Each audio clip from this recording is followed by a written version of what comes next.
नमस्कार, NDTV YouTube में आपका स्वागत है। इस वीडियो में हम बात करेंगे राहुल गांधी की प्रेस कॉन्फ्रेंस की और उस पर आई बीजेपी की प्रतिक्रिया की। लखीमपुर खीरी निकलने से पहले राहुल गांधी ने दिल्ली में कांग्रेस मुख्यालय में प्रेस कॉन्फ्रेंस किया। इस प्रेस कॉन्फ्रेंस में उनके साथ छत्तीसगढ़ के मुख्यमंत्री भूपेश बघेल और पंजाब के मुख्यमंत्री चरणजीत सिंह चन्नी भी मौजूद रहे। राहुल गांधी ने इस प्रेस कॉन्फ्रेंस में जो 2-4 मोटी बातें कही वो ये कि वो लखीमपुर खीरी जाना चाहते हैं, क्योंकि वो इस पूरे मसले को समझना चाहते हैं कि किस तरह से किसानों पर वहाँ पे अत्याचार हुआ और किस तरह से उनको रौंदा गया। साथ ही उन्होंने पोस्टमार्टम रिपोर्ट पर भी सवाल उठाया। प्रियंका गांधी को जिस तरह से हिरासत में लिया गया, उस पर जब उनसे सवाल पूछा गया तो उन्होंने दो टूक लहजे में कहा कि उनके साथ या प्रियंका गांधी के साथ किसी भी तरह की मैन हैंडलिंग होती है, इससे उनको कोई फ़र्क नहीं पड़ता। जो तवज्जो देना चाहते थे वो किसानों के मुद्दे को देना चाहते थे, और इसलिए पूरे प्रेस कॉन्फ्रेंस में उन्होंने कम से कम 2 बार ये साफ़ किया कि वो सिर्फ किसानों से जुड़ी बातों और उनसे जुड़े सवालों को ही लेंगे। राहुल गांधी ने आरोप लगाया कि जिस तरीके से यूपी पुलिस, यूपी की सरकार या फिर केंद्र की सरकार किसानों के साथ भेदभाव कर रही है, इसके लिए उन्होंने उदाहरण दिया जो पहले लैंड एक्विजिशन बिल लाया गया था, कानून लाया गया था सरकार की तरफ से उसका, और फिर जिस तरीके से 3 किसान कानून लाए गए हैं उसका, और कहा कि ये किसानों को दबाने की कोशिश है, उनके हकों को मारने की एक कोशिश है। सबको पता है कि किसान जो है कई महीनों से आंदोलन कर रहे हैं, और इसी दौरान लखीमपुर खीरी का ये वारदात है वो हुई है, और जिस तरह की तस्वीरें, वीडियोज़ सामने आए हैं, उसके बाद इस बात का दबाव बढ़ा है कि दोषियों के ख़िलाफ़ कार्रवाई हो, उनको गिरफ़्तार किया जाए,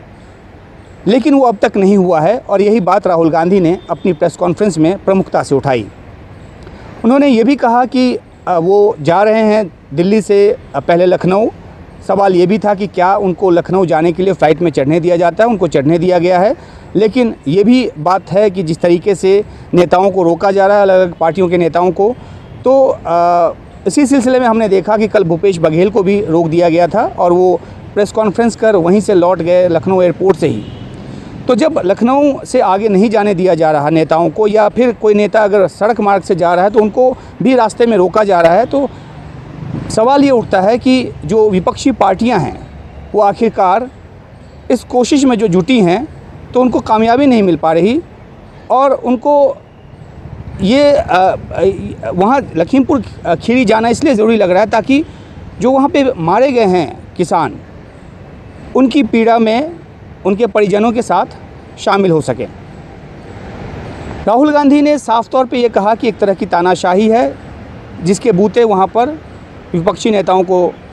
नहीं जाने दिया जा रहा। हालांकि जब उनसे मैंने ये पूछा कि विपक्षी एकता की अगर बात हो और सब पार्टियां जो जाने की कोशिश कर रही हैं वो एक मिलजुल कर कोई एक संयुक्त फ्रंट बनाए, इस बात पे उन्होंने कहा कि विपक्षी एकता की बात सुनने में बड़ी अच्छी लगती है,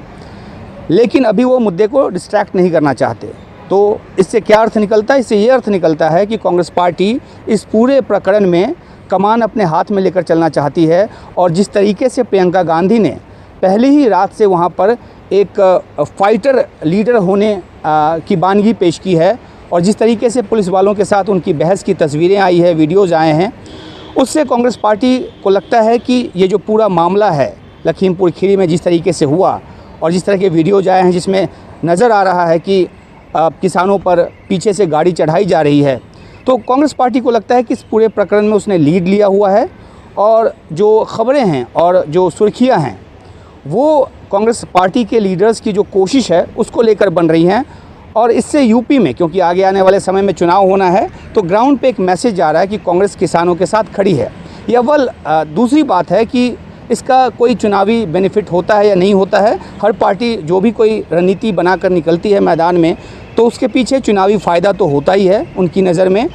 बेशक वो ये कहें कि हम ये राजनीति के लिए नहीं कर रहे, चाहे वो कोई भी पार्टी हो, चाहे पीछे बीजेपी रही हो, अब कांग्रेस हो, हर पार्टी जो विपक्ष में होती है उसकी कोशिश होती है कि ऐसे जन सरोकार वाले मुद्दों को उठाने की कोशिश की जाए जिससे कि पब्लिक में ज़मीन पर उनकी पैठ बढ़े। एक लंबा सिलसिला चला है किसान आंदोलन का, और इसी सिलसिले में कांग्रेस पार्टी को ये लगता रहा है कि इसके ज़रिए ज़मीन पर वो अपनी पैठ बना सकती है और खोई हुई ज़मीन यूपी में किसी हद तक वो हासिल कर सकती है। और क्योंकि सारा कमान उत्तर प्रदेश का खुद प्रियंका गांधी वाड्रा जो हैं उन्होंने संभाला हुआ है, तो ऐसे में कांग्रेस पार्टी कहीं से भी कोई ऐसा मौका नहीं छोड़ना चाहती जिससे वो योगी सरकार या मोदी सरकार को टारगेट करे। सवाल बार बार यही उठ रहा है कि आखिरकार जब इस तरह के एविडेंसेस हैं और आरोप लगाया गया है मर्डर का, तो गिरफ्तारी क्यों नहीं हो रही? जो मंत्री के बेटे हैं, अजय मिश्रा के जो बेटे हैं, उनकी गिरफ्तारी क्यों नहीं हो रही और मंत्री को बर्खास्त क्यों नहीं किया जा रहा है? ये बार बार कांग्रेस की तरफ से ये सवाल पूछा जा रहा है और राहुल गांधी ने भी इस प्रेस कॉन्फ्रेंस में इस बात को उठाया है। इस प्रेस कॉन्फ्रेंस के बाद बीजेपी की तरफ से भी प्रतिक्रिया आई है। सिद्धार्थनाथ सिंह ने लखनऊ में प्रेस कॉन्फ्रेंस किया, संबित पात्रा ने दिल्ली में प्रेस कॉन्फ्रेंस किया और दोनों ही प्रेस कॉन्फ्रेंस का लब्बो-लुबाब ये था कि कांग्रेस पार्टी जो है वो माहौल को बिगाड़ना चाहती है। लखीमपुर खीरी में जिस तरीके से एक शांति का माहौल बन रहा है बकौल बीजेपी, कांग्रेस पार्टी के लीडर्स वहां जाकर उसको बिगाड़ने की कोशिश में हैं। बीजेपी की तरफ से ये भी कहा जा रहा है कि एक समझौता हो गया है किसानों के बीच और प्रशासन के बीच, और उसके तहत जो किसान नेता टिकैत जो हैं, राकेश टिकैत, उनके साथ एक समझौता हुआ है, मुआवजे की बात हुई है। तो अब कुछ ऐसा मुद्दा बचा नहीं रह गया। और जहाँ तक इन्वेस्टिगेशन की बात है तो बीजेपी की तरफ से लगातार ये कहा जा रहा है कि इन्वेस्टिगेशन जाँच जो है वो की जाएगी और दोषियों को सज़ा दिया जाएगा। लेकिन विपक्षी पार्टियों का ये कहना है, कांग्रेस का ये कहना है कि जांच की दिशा क्या है, क्यों आगे नहीं बढ़ रही, और क्योंकि ये एक मर्डर का मामला है, हत्या का मामला है, तो इसमें फौरी तौर पे गिरफ्तारी होनी चाहिए जो भी दोषी हैं, जिन पर भी आरोप लगाया गया है।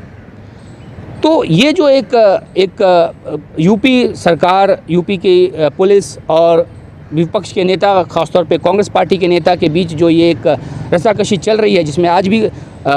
कुछ कांग्रेस पार्टी के दूसरे नेता भी, सचिन पायलट भी, उन्होंने भी जाने की कोशिश की है लखीमपुर खीरी, उनको भी गाजीपुर बॉर्डर पे रोकने की कोशिश हुई है। तो ये पूरा जो प्रकरण है वो किस हद तक आगे जाएगा और किसानों को क्या कुछ मिल पाएगा, क्योंकि कांग्रेस पार्टी की तरफ से 1 करोड़ रुपये मुआवजे की मांग की जा रही है जिनकी मौत हुई है उनके परिवार के लिए। ये भी एक बड़ी बात है कि मुआवजे का ऐलान एक समझौते के तहत यूपी सरकार की तरफ से किया गया है, लेकिन उसकी राशि क्या है, क्या हो, उसको लेकर कांग्रेस अपनी तरफ से जोर लगा रही है। कुल मिलाकर राहुल गांधी जो प्रियंका गांधी हैं, उनको एक तरह से ताकत देने के लिए और जिस तरीके से वहाँ डटी हैं उनकी बात को आगे बढ़ाने के लिए उन्होंने ये कार्यक्रम बनाया और साथ में 2 सीएम को लेकर उन्होंने कूच किया लखीमपुर खीरी की तरफ। जो वीडियोज़ प्रियंका गांधी की तरफ से जारी किया जाता है या प्रियंका गांधी से जुड़ा हुआ जो वीडियोज़ आता है, उसको लेकर भी सिद्धार्थनाथ सिंह ने सवाल उठाया और उन्होंने कहा कि ड्रोन का, अगर वहाँ ड्रोन से निगरानी की जा रही है तो तकनीकी का इस्तेमाल है, इस पर किसी तरह का सवाल उठाने की कोशिश नहीं करनी चाहिए। और जो प्रेस कॉन्फ्रेंस में राहुल गांधी ने पोस्टमार्टम पे सवाल उठाए, पोस्टमार्टम रिपोर्ट पे सवाल उठाए, उस पर संबित पात्रा का जवाब आया कि वो मेडिकल एक्सपर्ट नहीं है राहुल गांधी, इसलिए उनको पोस्टमार्टम रिपोर्ट पर सवाल उठाने का कोई हक नहीं बनता है। तो आरोप प्रत्यारोप का दौर जारी है। इन सब के बीच किसान आंदोलन भी जारी है। आगे आने वाले समय में यूपी में चुनाव है, किसान ये तय करेंगे कि उनको क्या करना है। ये अलग बात है कि किसानों की हक की बात करते हुए लगातार बीजेपी जो है वो उनके खातों में पैसे भी डालती है। सुप्रीम कोर्ट ने 2 साल के लिए जो कृषि कानून है उस पर रोक लगाने की भी बात कही हुई है और इस बात का हवाला देकर सुप्रीम कोर्ट ने कुछ सवालात भी पूछे कि आखिरकार जब कानून पे रोक लगा है तो एजिटेशन क्यों हो रहा है, तो एक अलग विषय है। लेकिन आज इस तरीके से पहले राहुल गांधी ने प्रेस कॉन्फ्रेंस किया और उसके बाद वो लखीमपुर खीरी के लिए निकले और जिस तरीके से बीजेपी की तरफ से उस पर प्रतिक्रिया आई, तो जाहिर सी बात है कि ये पूरा जो मामला है वो एक बहुत ही एक मुकाबले का मामला बन गया है और इसको जो वैधानिक तौर पे जो कानूनी कार्रवाई होनी चाहिए उससे जोड़कर भी देखा जा रहा है और राजनीतिक तौर पे भी इसमें लड़ाई की जा रही है। देखना है आगे आने वाले समय में ये मामला क्या रुख लेता है। प्रियंका गांधी ने कहा हुआ कि बिना किसानों से मिले वो लौटेंगी नहीं, अभी वो गिरफ्तार हैं, उनको जब भी छोड़ा जाएगा वो कोशिश ज़रूर करेंगी जाने की, लेकिन वो क्या जा पाती हैं या आगे फिर उनको रोका जाता है, ये सब आने वाला कल बताएगा। फ़िलहाल इस वीडियो में इतना ही, शुक्रिया।